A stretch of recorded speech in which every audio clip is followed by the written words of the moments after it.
Thurgood Marshall. Public schools, like city buses, were a key battleground in the fight for civil rights. When Thurgood Marshall was a child, he was forced to attend an all-black school. When he grew up, Thurgood became a lawyer. In his most famous case, Brown versus the Board of Education, Thurgood agreed that public schools should be integrated.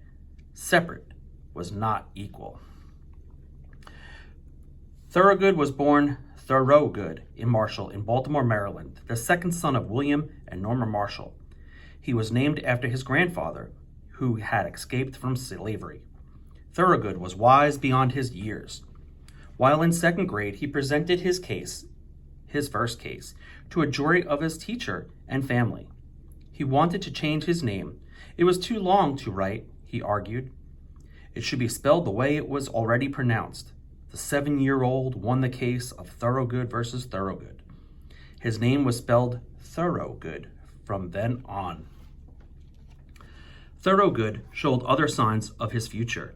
His father often took his sons to the local courthouse to watch trials. Later, at the dinner table, they discussed what they had seen and heard. They debated the legal issues. Mr. Marshall challenged his son on the points they made.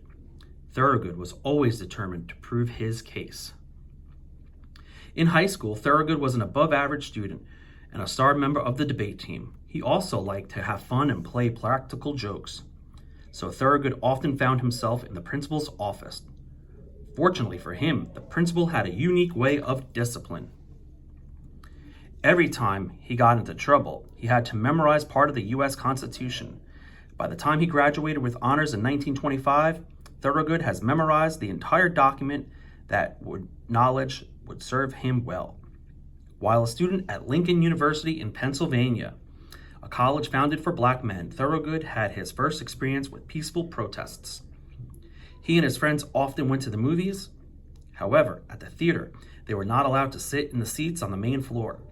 They paid the same price for their tickets as white moviegoers, but they were forced to sit in the far-away balcony. One day, Thurgood and his friends decided to protest this unfair treatment. A large group of students got together and went to the theater.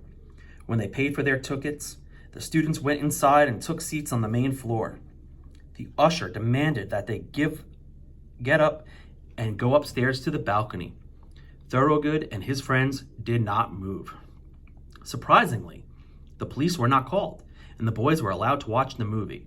From then on, when the Lincoln students went to the theater, they sat wherever they wanted. This experience taught Thurgood the power of direct action. 20 years later, activists in the civil rights movement would successfully use direct action, such as boycotts and sit-ins, to achieve their goal of equal treatment. After graduating in 1930, Thurgood applied to the University of Maryland School of Law in his hometown. Despite having excellent grades, Thurgood was rejected because of his race. After this disappointment, he studied law at Harvard University, an all-black college. The law professors at Howard were also lawyers. Thurgood helped try real cases in court. When he studied the Constitution further, it became clear to Thurgood that all Americans were not receiving the equal treatment that the Constitution guaranteed. His mission would be to right this wrong. Thurgood graduated from Howard magna cum laude, which is with great distinction, in 1933. He went on to work for the National Association for Advancement of Colored People, NAACP. When black people came to the NAACP with complaints of discrimination, Thurgood used his legal skills to help them. Thurgood presented 32 cases before the United States Supreme Court. He won all but 3 cases. But it was the case of Brown versus the Board of Education of Topeka that established Thurgood's place in history and earned him the title of Mr. Civil Rights. The case went to the Supreme Court after the father of a 9-year-old girl named Linda Brown tried to enroll his daughter at the Summer Elementary School. Summer was an all-white school near the Brown's home in Topeka, Kansas. Brown felt it was wrong for his daughter to have to walk past Summer to go across town to the all-black school. Summer Elementary refused to enroll Linda, and her father turned to the NAACP for help. About 60 years earlier, in Presley versus Ferguson, the Supreme Court had ruled that racial segregation laws for public facilities were constitutional as long as segregation facilities were equal in quality. This doctrine came to be known as separate but equal. Thurgood argued that schools for black children were in poor conditions than those for white children. The Supreme Court agreed. It ruled that having separate schools for black and white children was unconstitutional.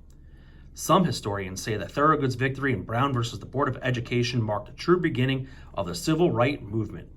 It showed people fighting for their rights that they had two powerful weapons: peaceful resistance, direct action, and the law. Thurgood used both. Other cases Thurgood argued before the Supreme Court produced rulings that have had lasting benefits, especially for the people of poor and African Americans. Those cases have made it easier for black people to exercise their right to vote. Smith versus Allwright made it unlawful to force someone to confess a crime. Lines versus the state of Oklahoma, and ensured that people accused of a crime received a fair trial. Patton versus the state of Mississippi. Brown versus the Board of Education also had a great impact on Thurgood's career. In 1967, President Lyndon B. Johnson appointed him to be the first African-American justice to serve on the Supreme Court. Thurgood sat on the Supreme Court for 24 years.